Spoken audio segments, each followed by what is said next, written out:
দিল্লির সিপিএম নেতা প্রসেনজিৎ বসুর বহিষ্কারের খবর দলীয় মুখপত্রে বড় করে ছাপা নিয়ে আপত্তি সিপিএমের মধ্যেই। শনি ও রবি দুদিন ধরে চলা সিপিএমের রাজ্য কমিটির বৈঠকে এ নিয়ে প্রশ্ন তুললেন এক সদস্য। তিনি প্রশ্ন করেন, প্রসেনজিৎ বসুর বহিষ্কারের খবর কেন দলীয় মুখপত্রের প্রথম পাতায় এত গুরুত্ব দিয়ে ছাপা হলো? বুর্জুয়া সংবাদপত্রগুলি এমনটা করবে সেটাই স্বাভাবিক, কিন্তু দলীয় মুখপাত্রে কেন? তাৎপর্যপূর্ণভাবে এদিন রাজ্য কমিটির বৈঠকের সমাপ্তি ভাষণে এই প্রশ্নের কোনো উত্তর দেননি বিমান বসু। বিষয়টি সম্পূর্ণ এড়িয়ে গিয়েছেন তিনি। রাজনৈতিক মহলের ব্যাখ্যা, 2008-এ পরমাণু চুক্তি ইস্যুতে প্রকাশ কারাট ইউপিএ 1 সরকারের ওপর থেকে সমর্থন তোলার পর থেকেই বেঙ্গল ব্রিগেডের সঙ্গে তাঁদের সংঘাত। বুদ্ধ বিমানদের দাবি, সিপিএম সমর্থন তোলাতেই কংগ্রেস তৃণমূল কাছাকাছি এসেছে, যার জেরেই বামেদের বিপর্যয় এবং তৃণমূলের উত্থান। কিন্তু এই যুক্তি কখনোই মানেননি কারাট অনুগামীরা।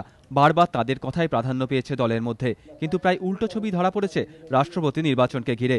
কংগ্রেস তৃণমূলে বিভাজনের প্রশ্নে প্রণববাবুকে সমর্থনের পক্ষে জোরালো সওয়াল করেন বুদ্ধ বিমানরা।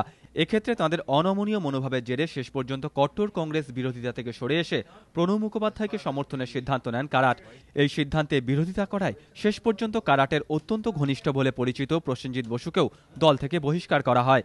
রাজনৈতিক মহলের ব্যাখ্যা, এর মাধ্যমে বুদ্ধ বিমানরা স্পষ্ট বার্তা দেওয়ার চেষ্টা করেছেন, এই সিদ্ধান্তে বিরুদ্ধে গেলে কারাট ঘনিষ্ঠকেও রেয়াত করা হবে না। আর সেই বার্তায় রাজ্য নেতাদের মধ্যেও পৌঁছে দিতেই সিপিএমের দলীয় মুখপাত্রেও তা বড় করে ছাপা হয়েছে।